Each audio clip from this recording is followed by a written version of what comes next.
She was beautiful once. Bronzed skin dusted by the desert wind, high cheekbones that caught the light, crimson linen wrapped tight around her hips, just enough to invite glances even through the filth and heat.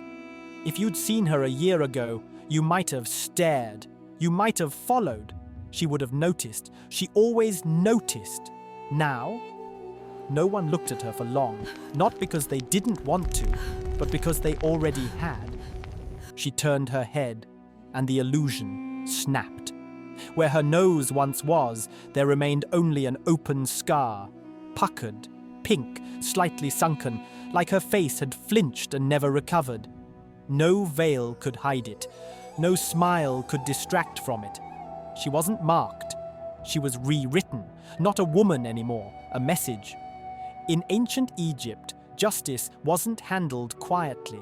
It wasn't hidden in courts or whispered behind temple doors. It was public, permanent, worn like a curse and carried like a sign. They didn't build prisons. They didn't offer second chances. They changed you. Tongues were taken from liars, eyes from thieves, noses from adulterers. Flesh was removed not for revenge, but for order, to restore the balance, to remind everyone watching what happened when you crossed the line. This wasn't cruelty, this was policy. The sentence didn't end with pain. It kept walking through alleys, through temples, through markets. And every time someone saw her coming, they didn't ask what had been done to her. They wondered what she had done. So, what kind of crime cost you your face? Stick around, and if this kind of story sticks to your bones, like and subscribe, because we're just getting started. The punishment didn't start with a verdict. It started with a blade, pressed under the tongue, angled cruelly upward. A slow, shaking hand, a grunt, and then the sound of a lie being unspoken forever. In ancient Egypt, lying in court wasn't just a crime, it was an assault on Mat, the divine force of order that held the universe together. False witnesses weren't just dishonest, they were dangerous, and the state responded with precision. Tongue removal wasn't symbolic, it was functional, surgical in intent, brutal in execution. A hooked blade would be shoved into the base of the mouth. With a twist, the muscle was severed. Blood filled the throat. Breathing became choking. Sometimes the jaw was fractured so they'd never speak clearly again. Sometimes the lips were cut away too, so the silence couldn't hide. This wasn't done in back rooms. It wasn't done in private. The condemned was dragged into view. Tied down, mouth forced open, no mask, no mercy, just the community gathered to watch a man lose the thing that once made him persuasive. The moment the blade entered his mouth, he became a lesson, and the message was simple. If your mouth spoke corruption, it no longer deserved to speak at all. These weren't legends passed around by fearful neighbors. Multiple legal papyri describe punishments for perjury and slander, cases involving scribes, priests, and everyday citizens. The texts don't soften it. They don't dramatize it. They record it, matter of fact. Sentence, tongue removal, carried out on sight, witnessed, complete. There were no appeals, no second chances. Egyptian justice didn't isolate the liar. It marked him. The punishment wasn't the pain, it was the aftermath. Imagine trying to beg with no tongue, to cry out in court again, only to produce a sickening, wet sound, more gurgle than plea. The Egyptians believed truth was sacred flesh, and when someone violated it, the body bore the consequence. Whether these punishments were common or rare is still debated, but the fact remains, they existed, they were described, they were feared. Because in a world obsessed with balance, a single lie could cost you your voice. And the silence that followed? It was the loudest part. In ancient Egypt, some thieves didn't just lose their freedom, they lost their eyes. For certain categories of theft, especially repeated offenses or violations tied to temples and sacred property, punishment could mean disfigurement, and not just scars. The removal of an eye was a sentence, both physical and symbolic. You took something that didn't belong to you, so now you don't get to see. This wasn't a metaphor. Some trial records from villages like Deir el-Medina describe public cases where convicted thieves were branded across the face or punished with partial blinding. The goal wasn't to kill them, it was to mark them. A thief with a branded cheekbone or a milky eye didn't need to confess. His face did it for him. The social consequences were brutal. These weren't scars you could hide. There were no sunglasses, no plastic surgery, no starting over. You walked the market with a face that told everyone what you had done. Mothers steered their children away. Merchants watched you more closely than their goods. And worst of all, everyone knew. This type of punishment also served as a twisted form of justice in the eyes of the state. Theft, especially from state-run projects or temple stores, was considered not just selfish but destabilizing. It disrupted economic balance. And so the punishment had to balance it. You take with your hands, maybe you lose one. You steal under the cover of darkness, maybe you never see daylight the same way again. There is evidence in the legal papyri of punishments that involved branding with hot irons, especially on the face or forearm. The heat, the hiss of skin, the permanence of the mark, these weren't just punishments, they were reminders. The justice system didn't just want to stop you, it wanted to warn everyone else. And the next time someone thought about stealing, they only had to look into the hollowed eye socket of the man passing them on the road. That was the warning, that was the deterrent. Punishments for sexual transgressions were some of the most intimate and brutal. In many cases, the consequence wasn't death, it was mutilation. For women, nose cutting was one of the most common recorded penalties. The symbolism was unmistakable. The face, once seen as desirable, was made unworthy, a feature associated with beauty, now used to brand shame. It wasn't about removing function, it was about removing status. In some cases, especially when the accused was enslaved or of lower status, punishment could include genital mutilation. Men, too, risked castration or severe beatings to the groin. These weren't just punishments for pleasure, they were sentences against fertility, ownership, and legacy. Egyptian society placed enormous value on lineage, inheritance, and moral conduct within the household. Adultery, especially by women, threatened all of it. So the body became the site of both justice and humiliation. The mutilated face, or body, marked someone as untrustworthy, no longer capable of bearing honorable children or sustaining a respectable household. This is where the nose cutting seen in earlier sections takes on a darker, more gendered meaning. In cases of theft or blasphemy, disfigurement served as warning. In cases of adultery, it also served as erasure, a visual removal of desirability. Some inscriptions reference these punishments indirectly. Phrases like, "she was made unfit," or "her beauty was taken," hint at what was done without describing it in full. Egyptian literature also reflects the fear of sexual disgrace, often linking it to loss of reputation, status, and body integrity. For the victims, there was rarely a path to redemption. The scars weren't just physical, they redefined their place in society. And while Egypt had a complex legal system, enforcement was often uneven. Elite women might face exile or confinement. Lower status women faced the knife.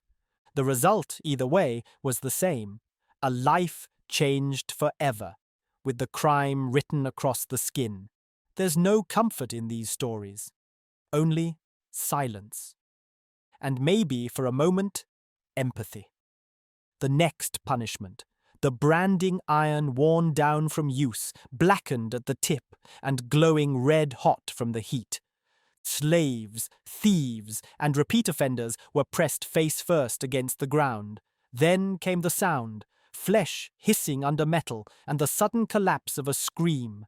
The mark varied, sometimes a symbol, sometimes a letter, but the meaning was always the same. You were property or you broke the law, and now everyone could see it. Public punishment wasn't a side effect of justice. It was the point. The body became a warning label. Hands cut off for theft, ears sliced for disobedience, noses for adultery, blasphemy, or defiance. Each dismemberment served a dual purpose: to stop the behavior and to make sure no one forgot it. These acts weren't carried out in isolation. They happened in public squares, at the gates of towns, or just outside the walls of temples. Locations weren't chosen for privacy, they were chosen for foot traffic. The system depended on visibility. The people needed to watch. And they did. They gathered. They stared. They learned. Imagine a crowd in the market, children gripping their mother's tunic, elders whispering the accused's name, merchants pretending not to watch while glancing just enough. When the punishment was over, the crowd dispersed. But the scar didn't. The next day, the punished man would return to that same market, with bandaged stumps, with half a face, with a symbol burned into his neck. And the punishment continued, through stares, whispers, refusals. Dark humor crept into daily life. People joked that the branded were easier to trust. At least now you know what they are. Justice in Egypt didn't just correct behavior, it created reputations, it shaped memory, it controlled the gaze. Because in a world where most people left no written record, the body was the only version of truth they had. And once it was altered, there was no rewriting it. In myth, Osiris was carved apart, his limbs scattered, his body hidden in fragments across the Nile Valley. But from that violence came rebirth. His followers didn't mourn the loss. They worshipped the transformation. This story didn't stay confined to the temples. In some rituals, pain became a passage. Certain temple servants were marked with intentional scars, etched lines across the chest, small cuts on the shoulder, symbols raised through healing skin. These weren't signs of disgrace. They were badges of sacred responsibility. The body became a declaration, a silent oath. Priests performing high-level purification rites sometimes practiced ritual bloodletting, controlled, purposeful, and witnessed. It wasn't a punishment, it was part of the offering. Historical records describe temple oaths sealed not only by words but through sacrifice of the body. Physical marks bound a person to duty, to gods, to eternity. This wasn't done for everyone. These acts were rare, elite, kept behind sanctuary doors, but they tell us something vital. Some Egyptians believed that to serve the divine, you had to offer more than your mind. You had to give your flesh. In myth, Osiris's dismemberment wasn't the end of him. In practice, those who followed him mirrored his loss in symbolic ways, becoming living extensions of a god who once lost everything. Today, these rites may seem extreme, but in a world where gods judged purity by action and presence, the scar became a form of access, a key only pain could shape. For those marked in service, the wound didn't close a door, it opened one. Death didn't guarantee peace. For some, it marked the beginning of a second punishment, one meant to outlast flesh. When the living wanted revenge that reached beyond the grave, they turned to the body, not to honor it, but to erase it. Faces on statues were chiseled off. Names were scraped from tomb walls. Mummies were exhumed and desecrated, not by thieves seeking treasure, but by enemies seeking erasure. This wasn't random vandalism. It was targeted, calculated, and deeply symbolic. To remove a name from the record was to sever a soul's connection to the afterlife. To destroy a face on a statue, a coffin, a mural, was to deny that soul the ability to be recognized by the gods. Egyptian beliefs held that for a spirit to survive, it needed identity, memory, a physical vessel. Removing any one of those could collapse the entire system. Some of the most chilling examples come from the tombs of disgraced officials and exiled royals. The names are scratched out so thoroughly that only empty cartouches remain, sacred ovals turned into silent wounds. Others had their statues defaced or beheaded, often long after burial, the body untouched beneath the earth, the face destroyed in stone above. A quiet horror, a final insult. And then there were cases where the mummy itself was targeted, limbs broken, features smashed, burials reversed or relocated. These weren't just attacks on property, they were statements loud enough to echo into the afterlife. In Egypt, death wasn't the end of justice. It was another arena. And if you lost the protection of reputation, your body could become a battlefield all over again. To lose your face after death wasn't just violent, it was metaphysical exile. No name, no image, no voice in the halls of judgment. Just a forgotten tomb, and a spirit wandering with no one to call its name. Punishment was not hidden, it was not whispered, it was worn. A scar could speak louder than any decree. A missing eye, a branded cheek, a severed nose. These became the signatures of guilt, of shame, of state control. You didn't have to ask what someone had done. You only had to look. A face wasn't just identity, it was evidence, it was sentence. It was proof that power had touched you and left a mark. And when the gods were believed to see all, there was no point in hiding. To cover your punishment was to deny the order of things. Today, we tell ourselves we've evolved. We trade scars for paper trails. We assign punishment through systems and records. But we still mark people through silence, through rumor, through digital shame that spreads faster than any iron ever could. We don't brand flesh, but we remember faces. The Egyptians believed the body told the truth long after the word stopped. And for them, justice wasn't something you served. It was something you carried. So ask yourself quietly, without flinching, what would your face say about your crimes? If you value stories that make history hit harder, like and subscribe. We've got plenty more to explore in the tombs and beyond.